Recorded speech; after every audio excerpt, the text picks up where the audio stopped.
kita kenalan dulu. Perkenalkan, nama saya Iblis Arya Satya Santoso dari Kota Semarang. Saya akan menceritakan kisah tentang Sunan Kalijaga. Yuk kita ikuti kisah selengkapnya. Alkisah di tanah Jawa, hiduplah seorang pemuda bernama Raden Said. Sebuah nama yang diberikan kepada seorang pemuda terpandang yang kini kita lebih mengenalnya dengan sebutan Sunan Kalijaga. Sunan Kalijaga berasal dari keluarga yang berada dan berkuasa. Meskipun berasal dari keluarga yang berada, Raden Said melihat banyak ketidakadilan yang terjadi di mana-mana. Banyak rakyat miskin yang menderita, sementara para bangsawan hidup dalam kenyamanan dan kemewahan. Melihat fenomena ini, Raden Said pun tak tinggal diam. Ia merencanakan suatu tindakan nekat, yaitu dengan menembus kegelapan dan mencuri harta orang-orang kaya, lalu membagikannya kepada rakyat miskin. Seringnya Raden Said melakukan hal ini, membuatnya mendapat julukan sebagai Berandal Lokajaya. Pada suatu hari, ia ingin mencuri kembali, tetapi ia tertangkap basah dan dihadapkan kepada hukuman yang berat. Memalukan, jawab dengan jujur, apa benar kamu yang mencuri? Tanya ibu Raden Said.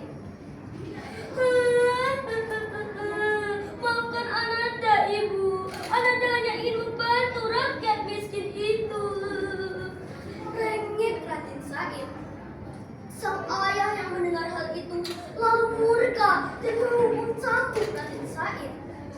Tuer, apa? Memaafkanmu?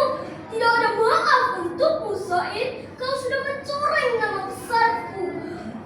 Aku tak pernah menjadimu seperti ini. Pergi kau dari sini. Kau bukan anakku lagi, Tuer.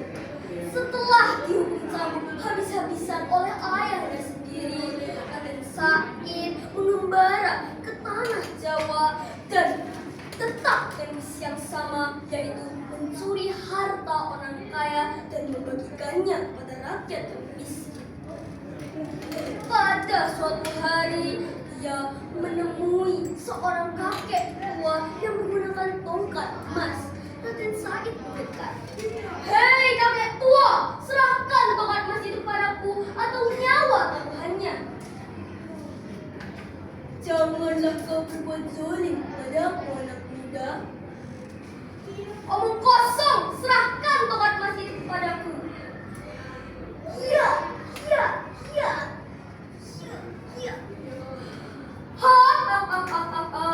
Ternyata tidak sulit untuk merampas tongkat ini. Maafkan, astagfirullahaladzim. Maafkan aku ya Allah. Aku telah mencabut nyawa rumput yang tak berdosa ini. Raden Said kagum melihat sang kakek menangisi beberapa rumput yang tak sengaja tercabut. Sebenarnya apa yang kau inginkan dari tongkat emasku?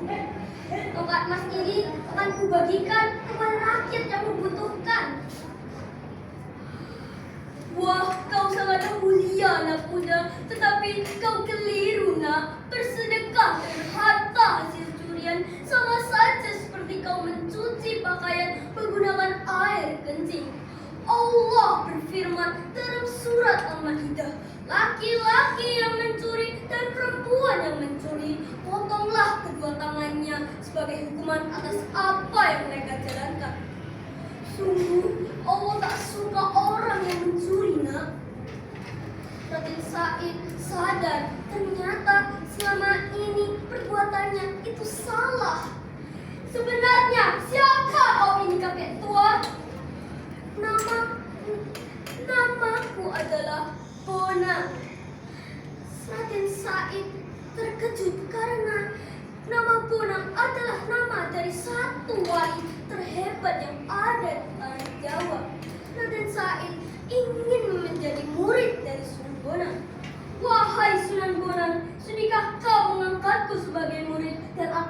ikut kemanapun kau berdakwah.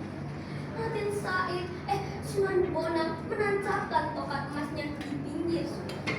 Jagalah tongkat emas ini dengan penuh kesabaran. Aku akan kembali setelah beberapa tahun. Sunan Bonang pergi. Raden Said menjaga tongkat emasnya dengan penuh kesabaran. Panas ia hadapi, hujan ia jalani.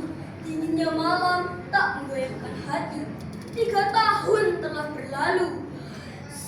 Sudah saatnya Sunan Bonang tiba.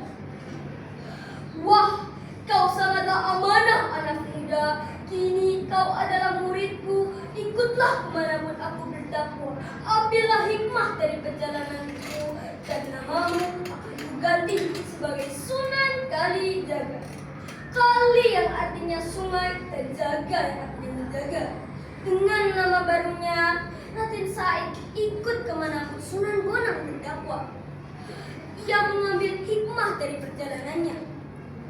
Nah, demikianlah kisah dari Sunan Kalijaga. Hikmah yang bisa kita ambil dari kisah ini, hal yang baik harus dilakukan dengan sumber yang baik. Ikan hiu makan kerapu,